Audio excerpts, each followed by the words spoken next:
Hello and good evening. We are here today with none other than Asha Hariharan herself. Asha, as we know, has spent over 3 decades in this industry, which is the salon services industry, the beauty and wellness industry.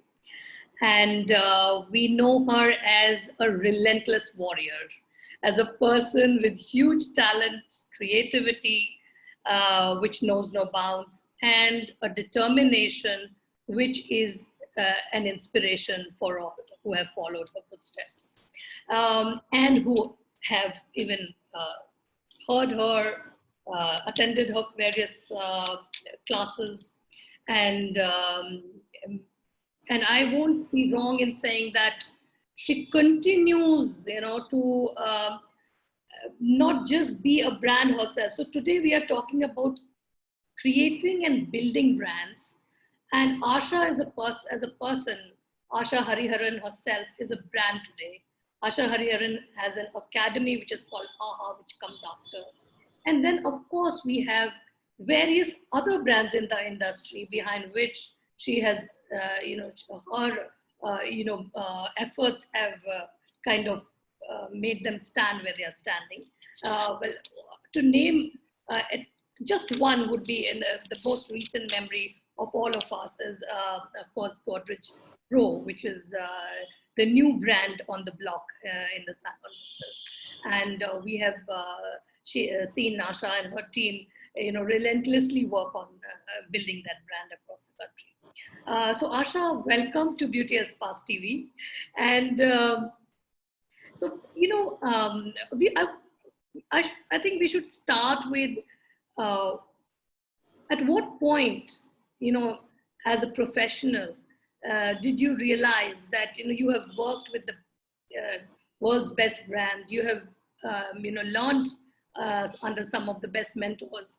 And when did you realize that, it's time to create your own, or that perhaps you have yourself become a brand?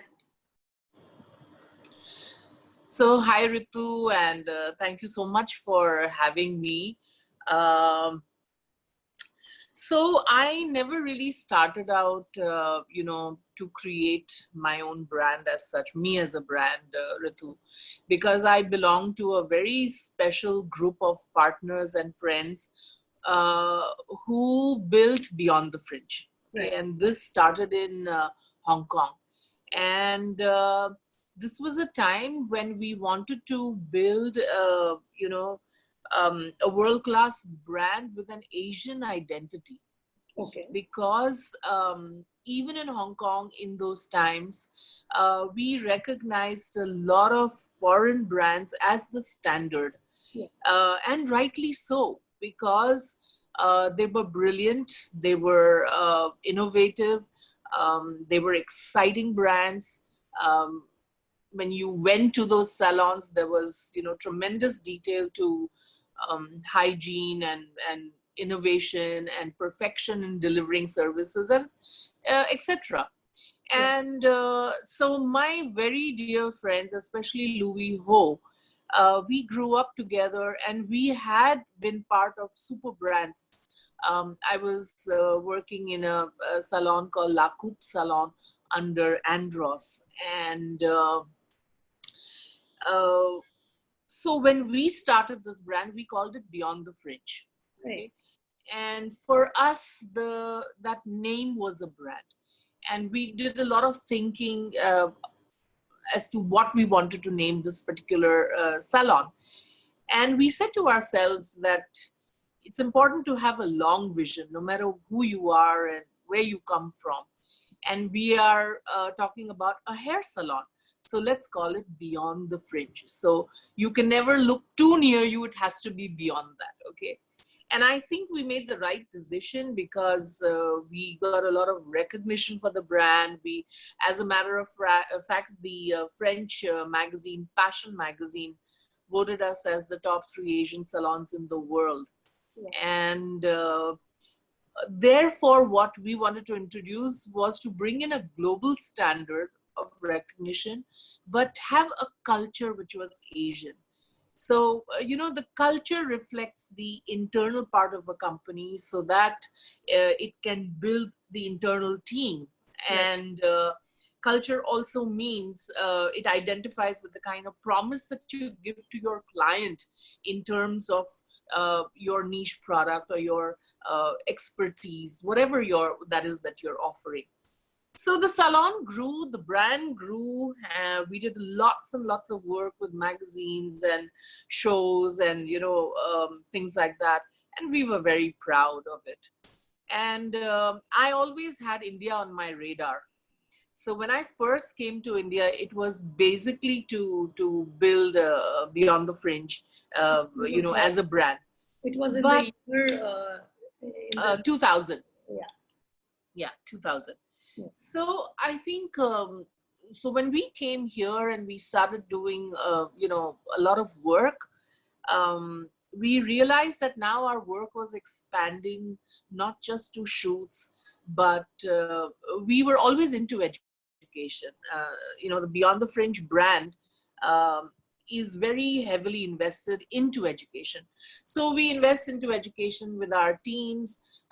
We have every Wednesday as a study day for everybody at the salon.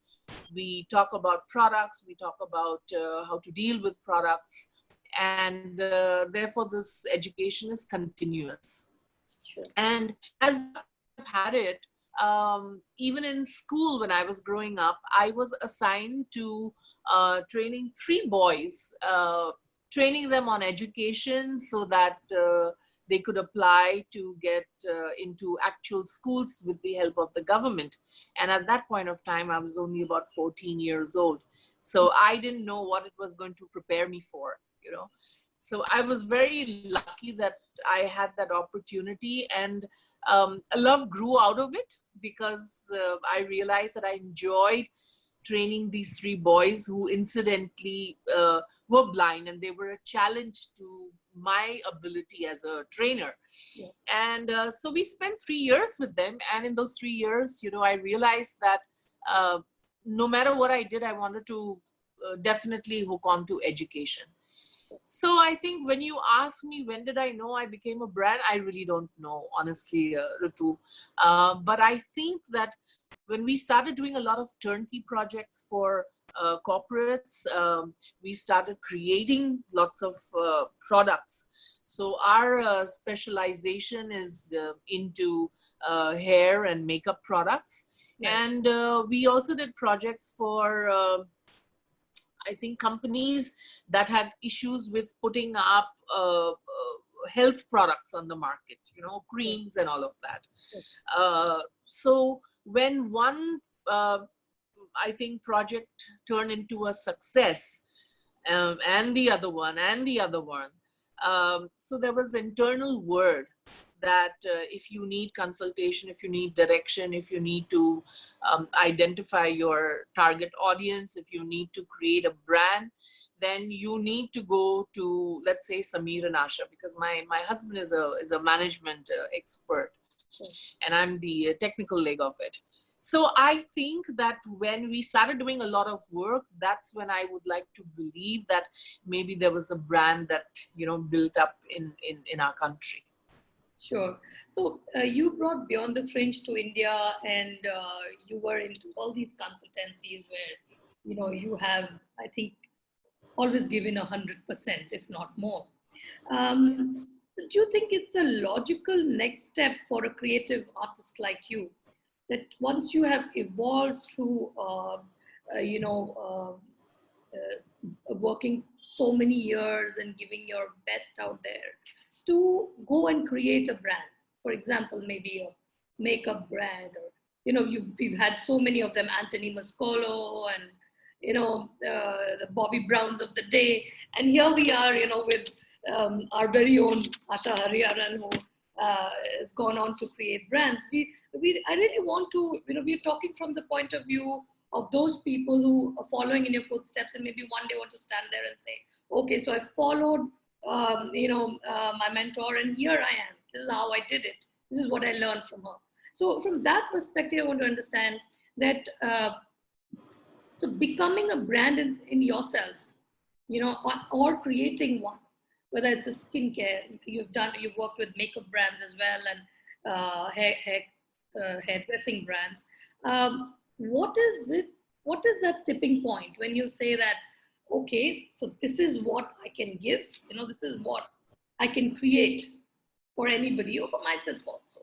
You could have as easily created, Asha's hair brand, whatever, but you went on to, kind of collaborate with a lot of Yes. a lot of good companies. Tell us how you chose that, how you decided that, okay, this is what I want to do and this is how I go about it. Okay. So I decided that I wanted to do this because I think the first few opportunities that came my way and the first few projects that came my way turned out to be really successful. And it gave me a high when people came back, the companies that we were consulting for. And one of those companies came back to my husband and me and, said that earlier we had about 24 hero product, 24 products on our, company profile, and 4 of them went on to become hero products. But with our collaboration and me working on that team and creating new products and strategies to reach those products to its target audiences, they came back and said, now we have 28 products, and out of those 28 products, 22 have gone on to become hero products. And then you realize that, see, everyone does make mistakes. Okay, there is no brand in the world, no matter how good you are, how smart you are, how deep your culture is, that you don't make mistakes. But when you make more success stories than mistakes, then you think that you're doing something right. And it is at that point of time, I think my husband and I saw that it just gave us so much pleasure to see that we could turn something around. Sometimes I have seen that there are companies who have money, who have budgets, who have, a product, but they may not have the vision. They may not have the right strategy, because a lot of things go into creating a product. And when I talk a product, I don't mean just a hand cream or a lipstick. A product could be an expertise. A product could be a service. A product could be a skin solution. A product could be a transaction which you do on a daily basis for someone to create wealth or whatever it is. And therefore, our expertise came in the field of wellness and beauty, for the reason that I've always been associated with products, including from Chanel and from a lot of other good brands. And I watched very closely because I was within, working within the walls of Chanel at that time, not consulting them, but as their artist. And later on, I went on to becoming a fixer, as they say, because there were at that point of time 17 outlets in Hong Kong. And whenever there was an outlet that wasn't doing well, I would go in and see what was wrong and why were we failing. Was there a lack in communication? Was there a lack in representation of the company? Was there, whatever it was. And I would look at all of that and get back to the board. We would tear everything down, figure out where the weakness is and the strengths are, put something back together and, shoulder that particular branch and turn it into a success-making branch. So that was the other opportunity that I got. So from being the makeup artist, I went on to doing this. I think simply because at that point of time when I was in Hong Kong, I had the advantage of language. So I spoke Cantonese and I spoke English, and I do speak French. And therefore the communication bit became so easy that I could connect with the beauty consultants, at the branch, in a given branch, and with the company and with everybody. So I think therein, was another opportunity.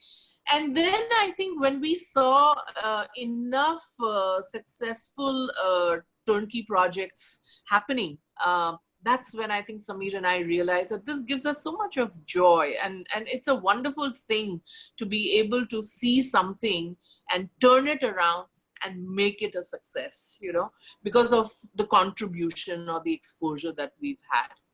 It is true, of course, that we had some background because Sameer is management, and he is also a franchising expert, and I did study economics, but my love was, of course, beauty and hair.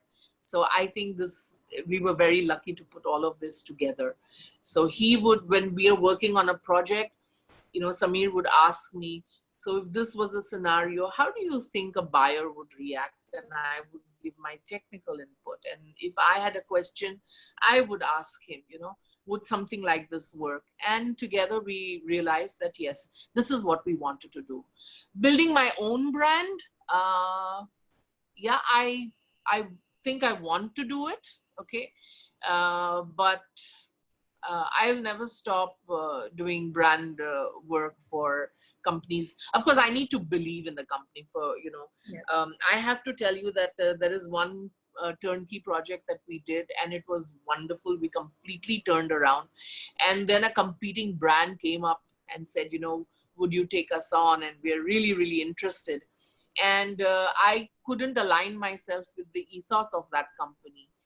And even though the money that was offered was 4 times more than the original brand that I worked with, we didn't align with the ethos, and we said, we're really not interested, because I can't go around completely changing what you so stand up for, Yeah. So that also is a brand strategy from a company, Yeah.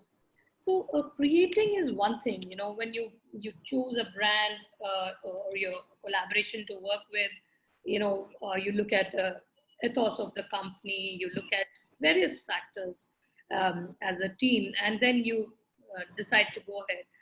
But, creating is one thing, and then there is building, and how much, like, if you can take an example and tell us, what does it take? How much time does it take? How much of your investment of your personal self, away from everything else, because I think it needs huge focus.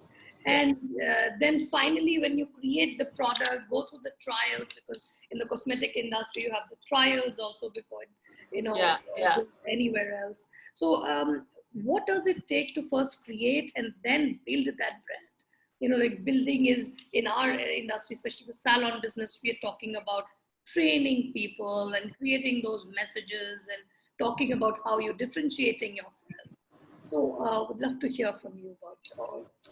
Okay. So I think building the salon industry has very different dynamics to building a product company, because what education means for a salon industry is a little different from what education means to a product company. And I would say that because the dynamics are very different, if you talk about the salon, I always tell people that you really need to invest in education, all right? And salon owners are afraid, because I think in the recent past, for some reason, there is a severe gap, and we have ended up creating fly-by-night professionals. Yes. And when you create fly-by-night professionals, they have a tremendous lacking in fundamentals. They also have a tremendous lacking in, how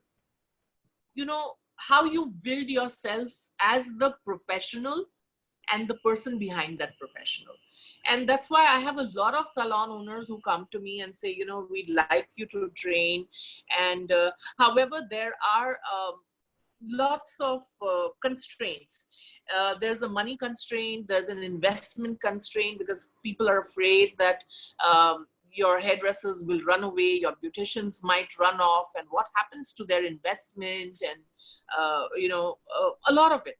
And I tell people it's true because it's very, very realistic. Yeah. And because times are hard, people want to earn more. That's number one. The second thing is that for some reason, we as an industry have been sending out the wrong messages to people, because we say, you know, do this course and become a celebrity. As a matter of fact, I myself made that mistake years ago when I wrote that, you know, and I said, no, this is not right. And we pulled that back because that's wrong. And because of that, people want to become celebrities overnight. People want to run their own salons, or they hardly finish a course and then they say, you know, we do trainings and things like that. So we really have a little bit of a confusion as far as priorities are concerned, as far as, you know, the charter for growth of a professional is concerned, because nobody has put this charter up. Yeah. We have failed to create a system of professional or technical hierarchy. So when I talk about hierarchy, I'm not talking about whether you're a super stylist or or a genius stylist or a creative stylist, okay?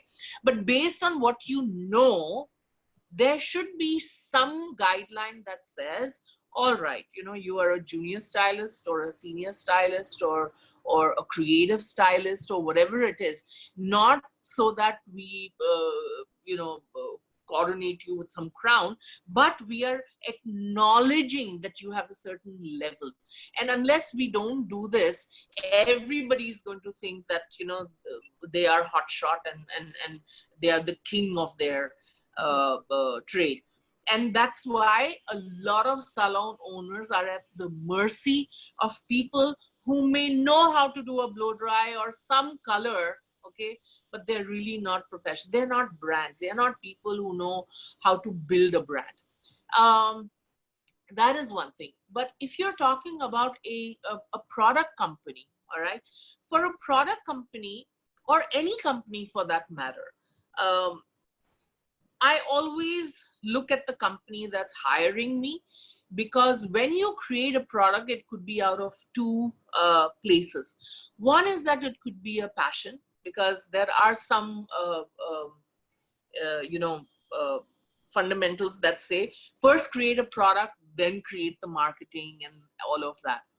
And then there are companies who already have products. They are known as corporate products. For them, a product is not necessarily born out of passion. It could be born because of a need gap in the industry. And it's great. So they take that risk of making the product because they have the backing, they have history, they have strength, they have vision, they have connectivity in the market, existing connectivity and database and all of that. And therefore they realize that, you know, making this product will be great, okay?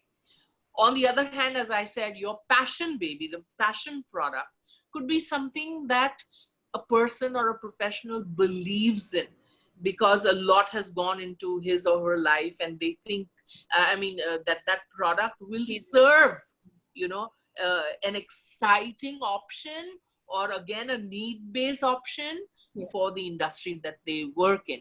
So these are the start points for either a person or a salon or a company. That's what it is. But that's only the beginning. What happens thereafter is a roller coaster ride, okay?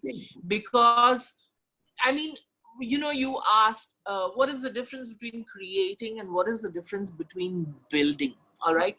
And I always say, when you're building the brand, it's everybody who is going to send out a message of the brand that comes together. So that brand building strategy is to create relevance for your product. It's to create a positioning for your product. It's to create visibility and experience. And, you know, it's to carve a position as a authority. But the partner to that brand building is the creative. Okay. So especially when you take a makeup company or you take a hair company, because the creative of the company belongs to the artist, to the technical people. All right.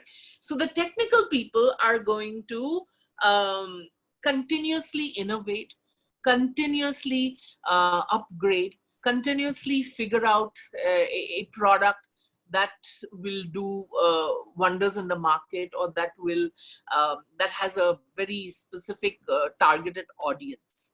So these two have to work hand in hand. And then, of course, the people in the middle is the sales people. All right. Yeah. And then you're working at other things like consistency, Yeah. you know, your value messages, your taglines, and your logo, and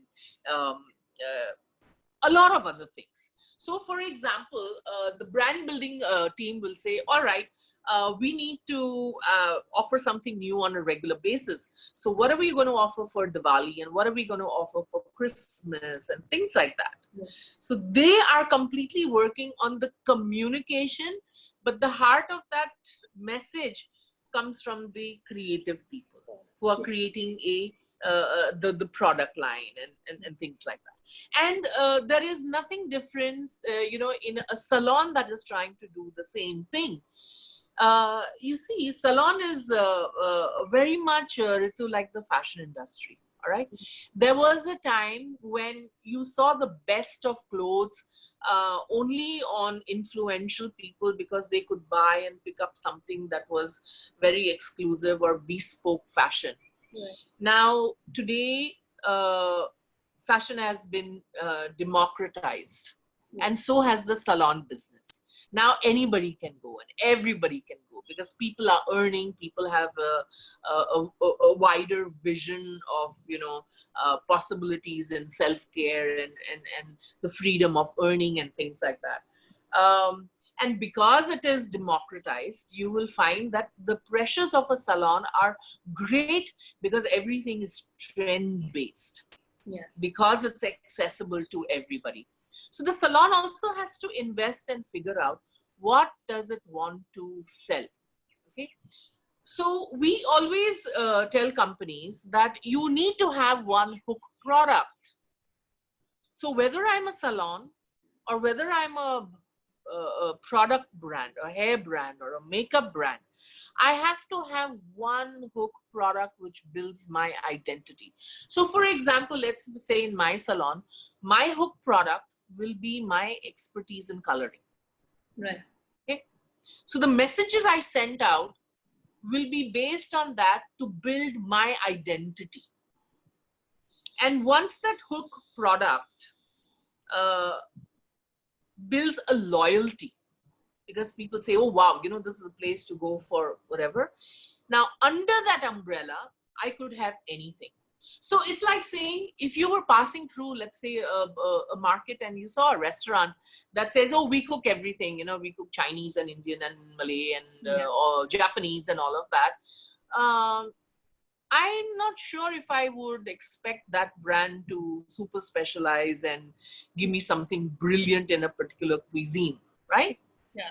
But if I had a restaurant and the message out said, you know, said that we are king in Thai food, I know that that's a place I could trust for something. And then once I go over there and say, oh, there's a small Chinese menu, let's try that. But I know that I've come to a place that specializes into something. And this is something that every salon and every company has to consider. When you become strong, that's the time you can start introducing other products. But you have to have a hook product, definitely.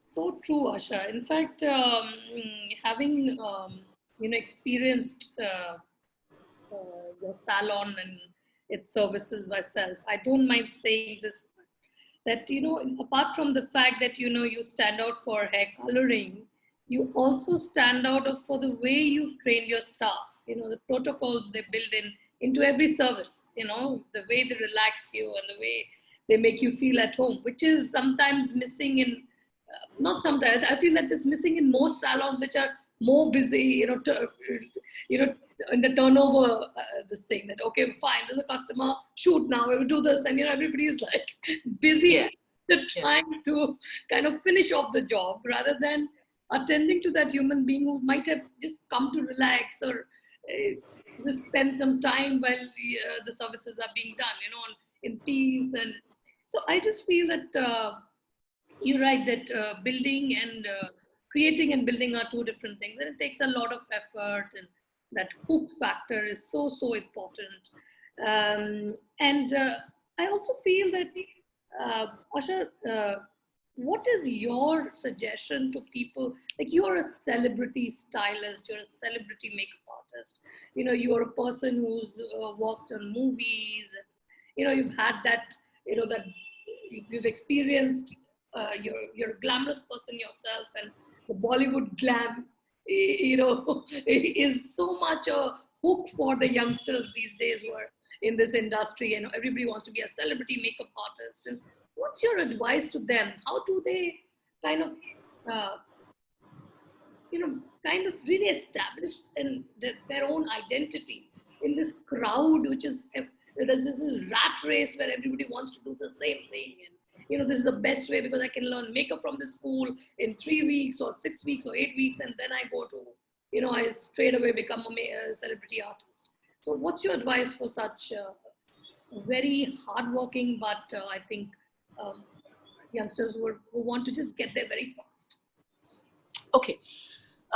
So you're right. There's a crazy cacophony of competing brands, whether they are people, whether they are companies, whatever it is. And especially for the young person who is coming into our field today. Why is it so difficult? Number one, really we don't have a focused way of education anywhere. There are some options available, okay, but none of these options have a very clear charter. That's number one. We do have some great people even in the hairdressing and the makeup, and they're great people to learn from, because in the absence of very systematic education, thank God we have some people who have ensured that they live by and work by ethics and high standards. So in our country, everybody wants to train with these people, and that's a good thing. But I feel that I always think that when you in education, I would say, because I learned a lot more from my failures than I did from the successes. All right. Because in your class, when you have some students who do so brilliantly, you can't completely take all the credit, honestly. Yeah. Because you also have to ask yourself that the rest of the people who are not doing as well or who could do better, what is the problem there? Not the problem, but where is the lacking in there? And I realized that in so many years of my training, I now no more focus on potential of someone when we train them. We always focus on someone's mindset. Okay, so now I may ask you, you're doing something, and I say, oh, what, you've got so much more potential. You hear your parents say that, you hear your teachers say that, the whole world says that to you when you have created substandard work, and someone will say, pull your socks up, and this, you have so much more potential. You're like an idiot, but you're really a genius, and all of that. And that person couldn't be bothered about his potential because he doesn't have the right mindset. Now, an education system is supposed to create exposure that works on the mindset of a person. And when we talk about the mindset, we're talking about exposing them to a lot of things related to a lifestyle. So when we talk about, let's say, a blow dry, I would like to take you, through a journey of, let's say, the most beautiful women in the world who always wore the hair they wanted to because it was their personality. So now I'm not looking at a hairstyle as a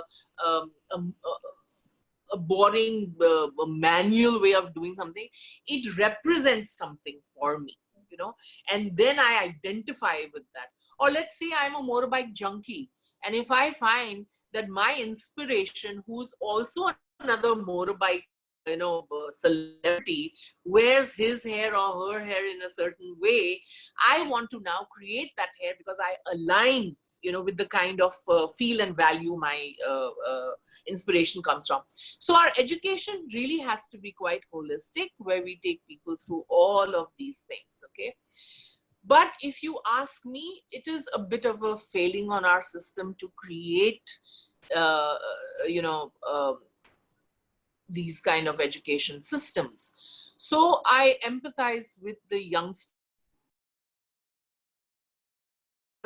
They learn a certain course, and I always tell people that please figure out who you want to go and study with.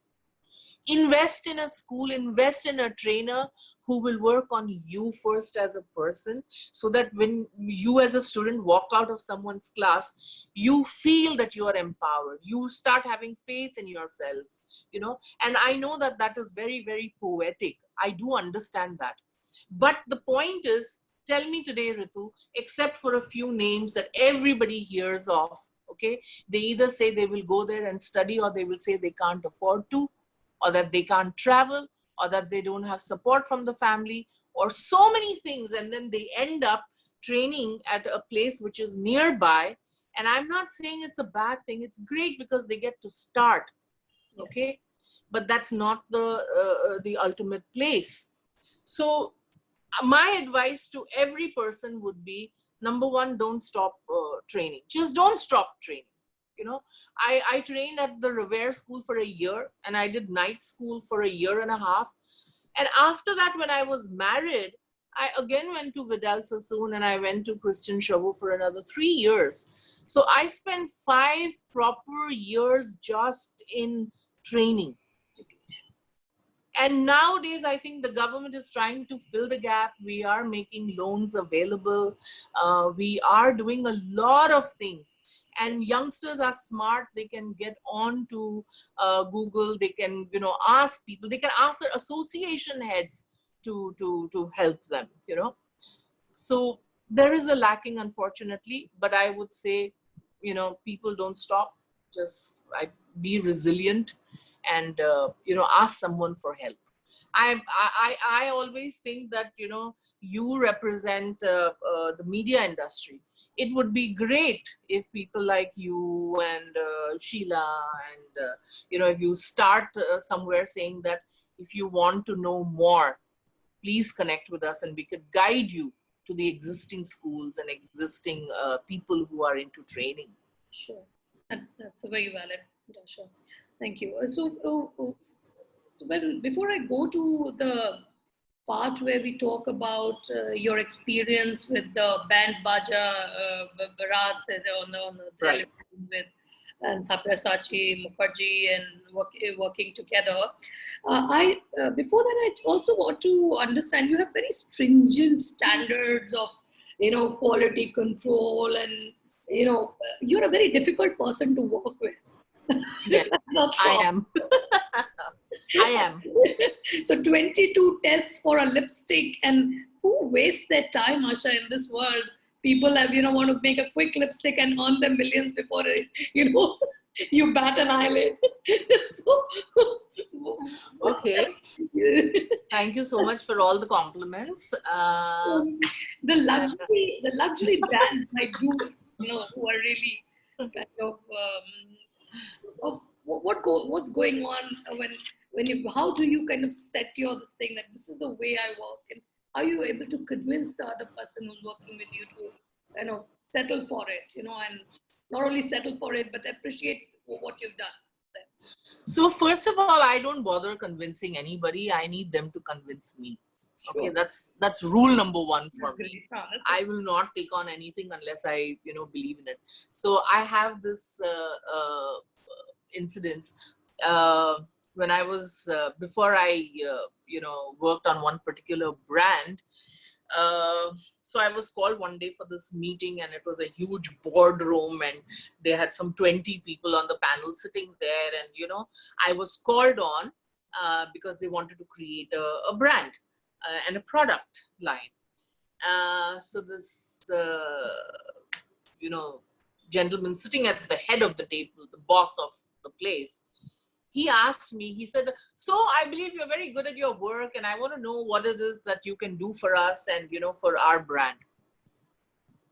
And I said, I'm really sorry, but I don't think I should be answering that question, because you should be answering my questions right now as to what do you think, you know, you want to do? What is the promise that you want to make? How are you different from anybody else? What's so special about you?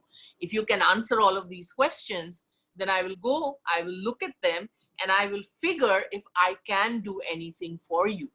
Okay, because yeah, you see what happens is when people build a brand or people have a product, not build a brand, you have to, number one, see how that product was born. What was it born out of? Number one.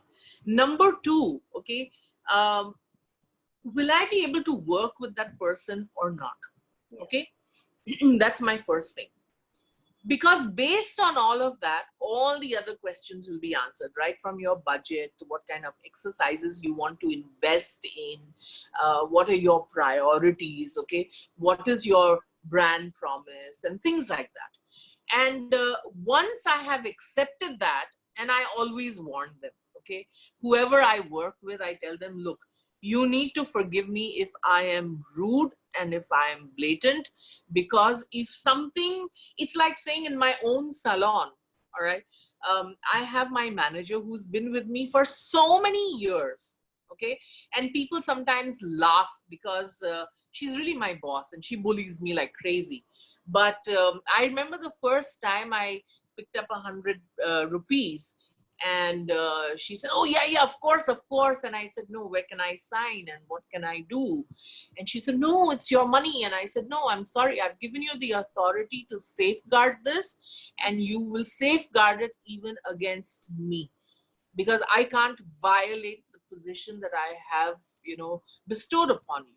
So when I work in the company, all right, because why am I saying this? I realize that there are lots and lots of brands that are coming up in India now, and rightly so, because we need more brands by our people, by professionals. But sometimes it's difficult if they function not as a corporate, but as a mom and pop dukan, okay? And you also have to figure out if it is a single person owned product or if it's a single family owned product.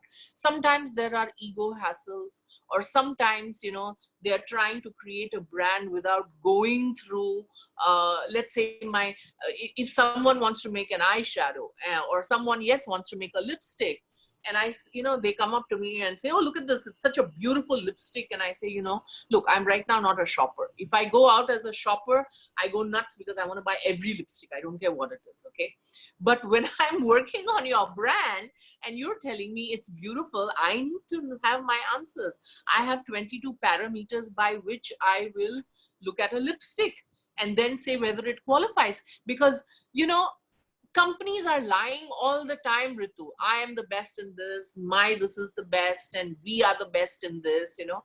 And I tell people, you know, forget about talking about the fact that you are the best. Know your product, work on your product, know everything about it. So when you communicate about your product, you should back it up because you know how good it is or where its failings are. That's very important, because you don't want something to go wrong in the market and that comes back to you. It's a very expensive mistake to make, whether it's a single owned product or it's a company owned product. So when I put my product out there, okay, so again, if I'm talking about a lipstick or maybe a hair color, maybe my product has translucency that I just can't figure out because it's at a certain color or a level, but I should know about it. Or that my product, you know, I've called it matte, or I've called it a matte lipstick, but I know that I have not put in as much powder to make it completely matte because it's got some amount of satin in it so that it doesn't dry up like matte. So do I qualify to push it as a matte product? Yes, because it has enough ingredients to qualify it as a matte, even though it has some other ingredients to ensure that it doesn't dry up. So my promise is so what happens here is, like I said, I need to be convinced first, Ritu, because I've realized that not everybody can, they give you a position, but they feel sometimes they're not able to respect your position, because it could be a lacking somewhere, either in the vision part of it, or the ego part of it, or whatever it is, you know. And therefore Samir and I, we make sure. So even when today I'm very proud to be with Godrej, but before I came on to Godrej, I mean, I've had a relationship with them for many years, but when I took this particular position on, I sort of waited for more than a year, because I'm not in for the title of being an ambassador. Okay, thank you so much that you've given me this title, but the responsibilities that came with it. Okay, and also I wanted to join a company whose vision I could identify with. Okay, because I cannot, as a single Asha Hariharan, get out there and make the promise of education if education is not on the agenda of the company that I represent, you know. So you have to be careful on who you take up. That's very important. So, and then only comes the partnership, and then only comes the mix of ideas and the sharing of ideas, where maybe I can tell them that, you know, we need to do this, or we need to invest here, or let's do this. Okay, and that again has to go through with all the other partners in the company, partners who are taking care of the branding, partners who take care of the monies, partners who take care of strategies, and so that we all come on the same page and say, yes, this is the way forward. Great, fantastic. Asha, I just want your quick, I mean, you're always candid with your answers. What are the top, like, if you don't want to name any brands, even that, I'm okay with that. But still, I would like to understand that in your huge career, lovely experiences you might have had with brands, with innovations, can you remember a couple of them or a few of them which really, you know, bowl you over and you felt that, oh, what a product, or what an innovation? Is there something that you can tell us? Yes. And this one I can tell you very openly, because it changed the way I thought. So this is when I was in Chanel. Okay. And again, I was very lucky because I got the exposure to such a fantastic culture of working. And it is there that I realized why you need to create a culture. Having on your agenda things of list of things to do is a different thing. Creating products is a different thing. But the culture that supports all of it is amazing. So when I first was in Chanel, at that point of time, we study that once you have, you know, wrinkles and fine lines, you can't reverse them, correct? But for 5 years, Chanel had worked with a team of professionals who worked under the ocean, and they discovered a sea plankton. Okay, and with that existing technology, when they used it, and we were all you know, part of it, we knew what was happening. For the first time in our lives, we saw that that particular product could reverse fine lines. It couldn't yet reverse wrinkles, but the fact that it could reverse fine lines, and therefore your whole education changes and everything. And it was amazing because the way they conducted everything, the way they kept everybody's belief systems, the way they got us to align. And so I remember when I first went to Chanel, because, you know, I know it is such a beautiful brand. And then one day I came home and, you know, I said to my mom, I don't think I can work here, because 30 years ago, I saw a chemise which was priced at Hong Kong, $30,000, you know. And I said, I can't do this. And my mom said, okay, go back. And at that time, I was very lucky because I think Karl Lagerfeld had just joined Chanel. And my immediate boss was a very sexy, very smart Filipino woman. And you know what she said to me? She said, stay with me for a week, Asha, and then you decide. I'll respect your decision, and then we will see what we need to do. Fine. You know, in that 1 week, Ritu, I was taken to the place where they design. I was exposed to the people on the design team and the research team. And I was shocked that they would first, design the chemise. Then they would figure out how many kinds of material would it look good on. Then they would zero in on the colors that should be chosen. Then they would zero in on whether those colors met with the trends or they were meant for the woman who did not follow trends. Then we looked at buttons and what kind of buttons could, get on. It was such a long process, and the number of people that it served and used in its teams. I was just so mesmerized, I can't tell you. And when we got to hear who were our clients and the feedback. So there was one person, I won't name her because she was royalty, but she actually said that, I used this from Chanel 20 years ago, and today also it hasn't lost shape, it hasn't lost its value, it hasn't lost anything. So when I met my boss and she says, what do you think we did?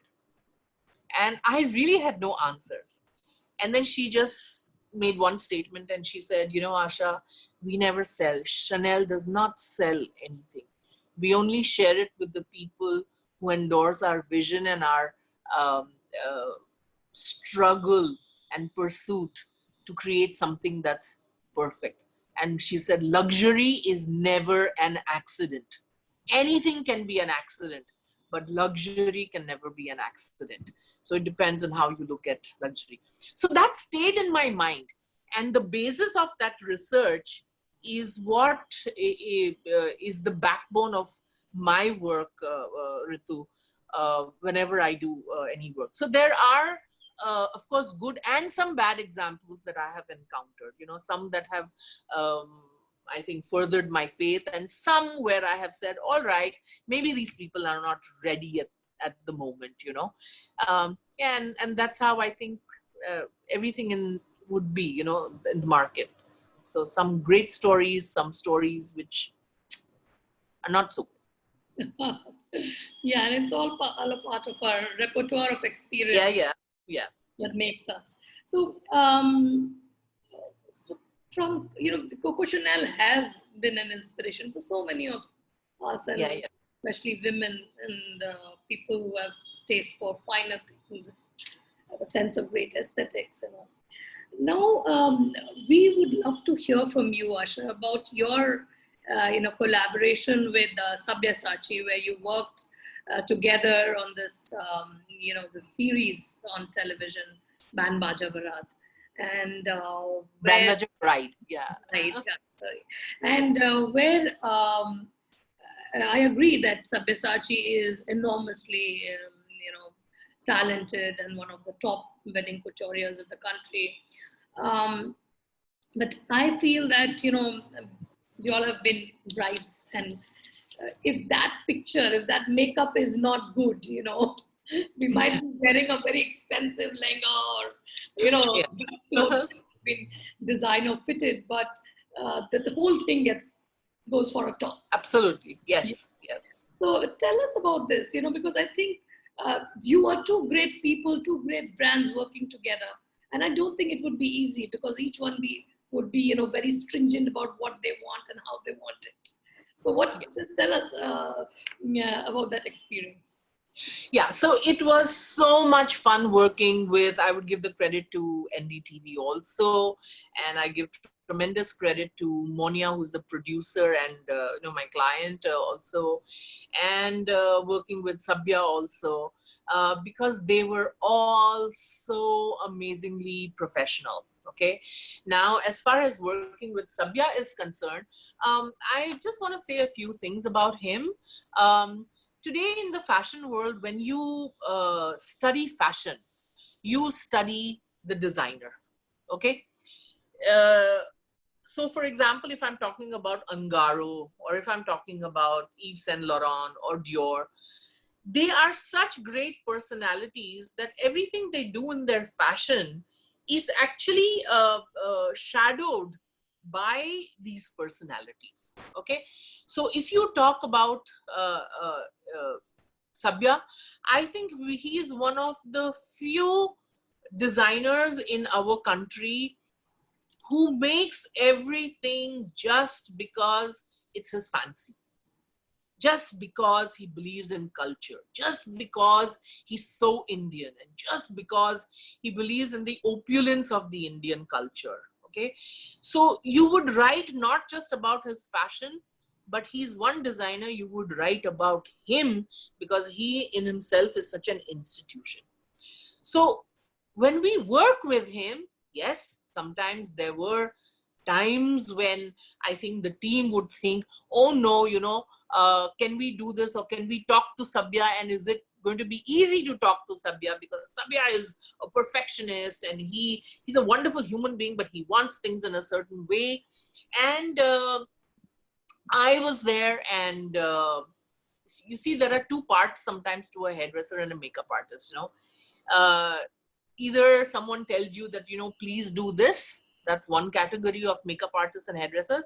And then there's another category of makeup artists who actually contribute so that they create the look according to, the project at hand. Because everybody puts in and say, let's do this. Or I would come and say, what is it that you have in mind? Okay. All right. So Sabya has his bride. He has the outfit. He has a vision. Okay. But I am not going over there because you've asked me to do red lipstick. Okay. I'm going over there because you thought I could contribute, and I'm a reasonably good makeup artist and hairdresser. So I could say, you know what? Let's not do this. Let's do crimson. Okay. So instantly what happened when I worked for the first time with him, there was a certain faith that was established, not a camaraderie. Okay, because the first bride that came to me had a burn on her face, and people were worried, and that accident was a fresh one. So they didn't know whether, you could cover it for her coming wedding. So someone said, okay, go to her and we will do camouflage makeup. So I think what happened was, when I saw that bride, and I spoke to the team, and I said, I'm sorry, I'll have to first consult her. I'll have to see what we can do. And so at that point of time, I think they saw that I took things in my own hand, and I wanted to figure out how to approach this. So I think they therefore had some kind of a faith that sprouted. Okay. And then when it came to doing the makeup, I looked at that girl and I said, oh my God, she is so beautiful. She's like an old timer Hollywood, And so when Sabya spoke to me, and I said to Sabya, I said, Sabya, what do you want? He said, I want something very Indian. And then I said to him, I said, she's so beautiful. She's like an old time. He said, you know what, Asha, you're completely correct. So I said, let's have our own brand of makeup, with this bride, the start of this. I just put lots of kajal. I kept the skin as it, just very natural. And I did not put too much lipstick on her face. But she looked so beautiful, so radiant. And when Sabya saw this, and, he looked at me and he said, it's just perfect. So I said, fine. So that was the start of, I don't think that sometimes you become friends immediately, but a certain kind of a trust. And when I saw him work, and I saw that he was so involved, and I saw that he genuinely cared for because the brides on this show are handpicked. You can't just apply and get to be a bride on it. You have to have some kind of a story, a compelling story that will ring a bell with the audiences. And we pick up brides like that. So when I got to work on a lot of these brides, there was one point of time when, I would tell the team, this is really not fair. Every time you have some issue with a bride because you say, oh, she's got a scar, or she's got a burn mark, or something has happened, you call me over there, right? Why don't I get the ones who have no problems? Okay. So at the end of the day, then, my husband said, look, that's a great thing, because that's a mark of trust. That's a mark of, so that's how we started. And every time I went to shoot, and every time I got an opportunity to shoot in one of Sabya's beautiful showrooms, it was just breathtaking. It was just breathtaking, because you not only wanted to buy the lehengas, I wanted to buy the chandeliers and all his plants and all his paintings and everything. But that was the man. He loved so passionately, and he loved everything that was artistic. And I also want to say that he looked at art in a different way. He looked at it as culture and retaining community, and that's what I loved about him. So yeah. Fantastic. So, Asha, finally, before we wind up, so you reached a pinnacle of your, whatever an average, what do I say? Like, as a professional, I would imagine the pinnacle of my success, having done what I'm passionate about and done it right and reached out and got the accolades and the admiration. And then there comes a time when you reflect, and then you say, okay, fine, that I've done these 3 decades, I've done this, and I've created this body of work. Now the next decade, I want to do this, this, and that. So I would love to hear from you. What is it that your vision is for the next decade, and where do you want to see yourself in, say, 2030? In 2030, definitely in Mykonos or in Santorini, and have my own bar with my husband somewhere, and a beautiful place by the sea. Definitely. Okay, because I don't know if I've reached the pinnacle. I don't think so, because there's still so much I want to do.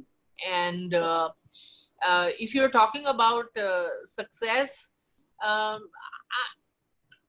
think success is actually a neutral word. Okay, we always assign acquisition to the word success, right?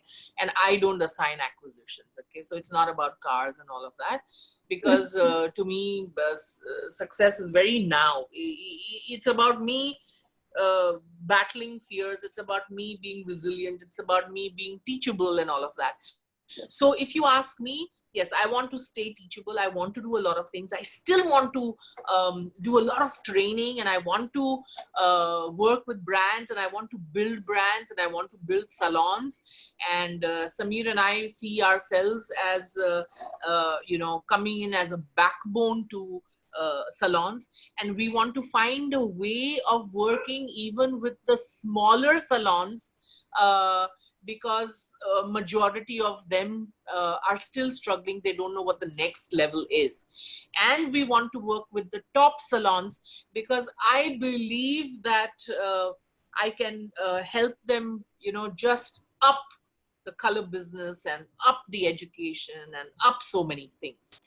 But apart from that, I want to work on selected projects that inspire me, projects that get me going, because I want to spend the rest of the time, in my bar in Mykonos, okay, or in Bangkok, honestly speaking, because I love Thai food, right? Yeah. So that's where I see myself in 2030. I would love to join you there anytime. Oh, please, you're welcome to my place there, wherever and whenever it is and whatever it is. Yeah. Okay, fantastic. So who would you like to, before we leave, name a couple of books that are your favorites? You've told me earlier, but I still want to hear it again, maybe. And any movies and any personalities that have really kind of rubbed off on you when you feel that, feel wow when you think about them? Yeah. So I've in my own time followed work of this fantastic marine biologist who's Sylvia Earle. Mm-hmm. And I think she's the only woman in the world who managed to get a team of women live underwater for 15 days. And I want to do that, number one. I've read this book which, really inspired me. And it's a book that says, uh, in the day of the butterflies. And this was your three women who fought the very, very terrorizing regime of the Dominican Republic, and they were all assassinated. But their journey on that fight, and how they fought things, and the values that they stood for, and it was really, really inspiration. As far as movies are concerned, I don't know why. I've seen a lot of movies in the last, I think, 1.5 months, and some of them were just simply brilliant. Okay. But I don't remember their names. I don't know why. Maybe the actor did not get my heart racing. I don't know, whatever. But yeah, as I shared with you once, that a classic that I love is In the Mood for Love. Okay. It's one of my favorite films even today. And you will laugh if I tell you that one crazy movie that I have seen several times, and I don't know what that indicates, but I love the movie The Terminator. Okay. I don't understand why. There is no romance, there is no mystery, there is nothing. Yeah. And I've watched it a few times over. So oh, really? The Terminator? Yeah. And but the one thing that I have been doing is I've been watching a lot of cooking. And so one particular person that I love is Jamie Oliver, because he brought great food into the schools of England. And he's fighting for a cause that says, that if children are well fed and there's no malnutrition, that's the basis for, bringing up great kids who will look up to education. So I followed him very closely, more so because a lot of his projects have met with utter disaster, and a lot of his restaurants have failed. And it's a great study for me, because I personally love this man. I have watched him cook for 25 years. He's also known to a very dear friend of mine who is a Michelin star chef. So everything he stood for was just so great. And now to see that a lot of his projects are failing, so we are watching him very closely to figure out why is it that they are failing when he has put such high standards and he has such great vision. So I'm following him very closely at the moment. That's very interesting. Yeah, it's very interesting to watch. So mostly we follow people who are very, very successful, and how they reached there. And in fact, I think The Terminator, you might like it because Arnold Schwarzenegger, right? Oh no, but he's not my favorite, and I have no great love for him. No, I never liked him either. But when I read his journey, where he's Eastern Europe, and then he went on to become the governor of Arkansas. Yeah. So that story is very interesting. And one of my, I think my elder one was reading this, and I said, "What's this you're reading in an autobiography of Arnold Schwarzenegger?" Yeah. And then he said, "No, Mama, there's a lot to, a lot to learn from there and that." Yeah, because I don't think that he's the greatest actor. He has the same accent in all his movies, unlike the other actors who could change expression and voice and enunciation and everything, okay? He cannot do that for the life of him. And yet I watch Terminator, yes. Yeah. So I think that's a way to go, Asha, that, I would love to, read more about Jamie Oliver and get back to you on that. Thank you so much. That was a very, very interesting conversation. Loads to learn. We'll make sure that it reaches out to the industry. We are also trying to get the Hindi transcript going so that, you have the, what do you call that? The subtitles in Hindi. Subtitles. Yeah, so that reaches out wider and is understood more Correct. deeply. So thank you so much, and Thank you. you're looking radiant as ever. Oh. And, Thank you. and Thank you so much, Ritu. Thank you, because you know, it's all of these things that I think you ask, and hopefully I've, you know, represented myself and my industry, you know, that, you know, I just love, no matter what it is. Yeah, I get a little sick sometimes, and sometimes I feel a little anguish and a little hopeless, and then there's always another day with lots of promises. So thank you for asking everything. always a pleasure. Thank you so much, and have a great, great evening. Thank you. Yes, you too. Bye.